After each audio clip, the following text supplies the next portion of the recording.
Say, I got an idea. What's that, Junior? We could hire us a little fella even smaller than Stokes's. You? Slump shoulders, sack of guts. Why, we look like a bunch of Johnny-come-latelys, bragging on our own midget. Don't matter how stumpy. And that's the goddamn problem right there. People think that Stokes has got fresh ideas. He's old current, and we're the past. It's a problem of, perception. That's right. Reason why he's pulling our pants down. Gonna paddle a little behind. Ain't gonna paddle it. Gonna kick it real hard. No, I believe he's gonna paddle it. I don't believe that's a proper description. Well, that's how I'd characterize it. I believe it's more of a kicking situation.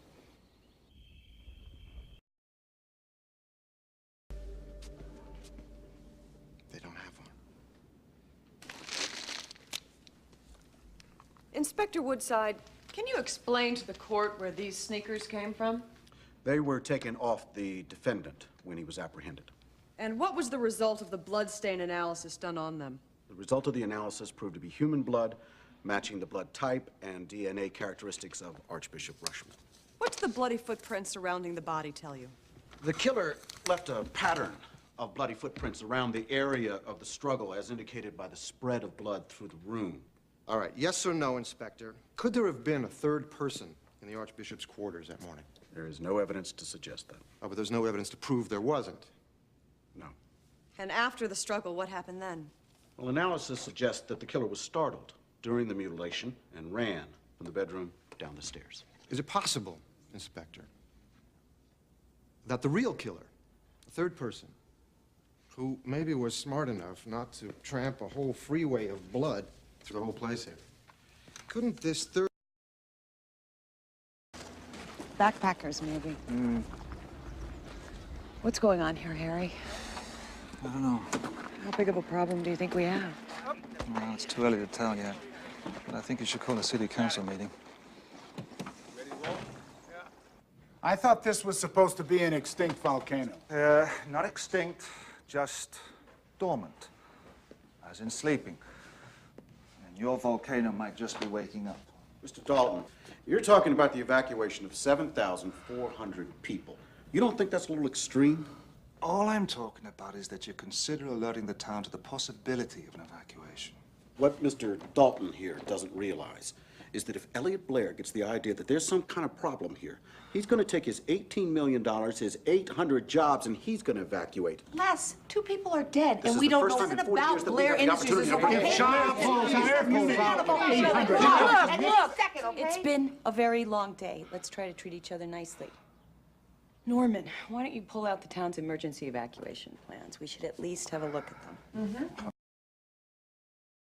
Emergency radios, FBI descramblers, cameras that see in the dark, and because of that, the miserable sons of bitches that they are, they never once caught me doing anything I couldn't handle.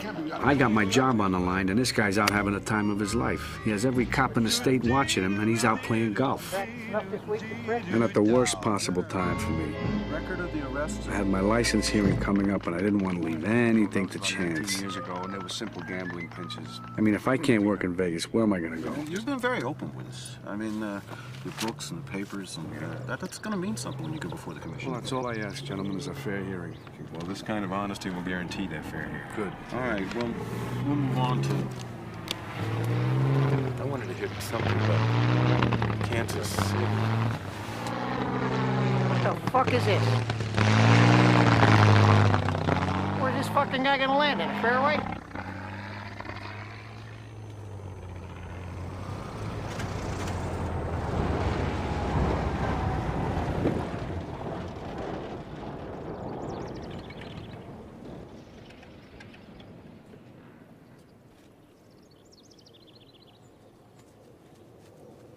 They're fucking eight. My press secretary. It is. What else do you have coming in? I didn't want to pack tonight too much. You know, these receptions are usually just for the money people, like yourself. Normally, this is where I would start to drone on about the Sentinel's history, its philosophy, its yada, yada, yada. But I'm gonna save that for my big speech tomorrow, and that way I'm not gonna bore y'all to tears twice. Tonight, we're gonna turn it over to a man who needs no introduction. Because we all know what a son of a bitch he is. Seriously. Frank Underwood exemplifies all the virtues we try to instill in our graduates. We're so proud to call you an alumnus, Frank, and to have your name as a permanent fixture on our campus. Congressman Frank Underwood.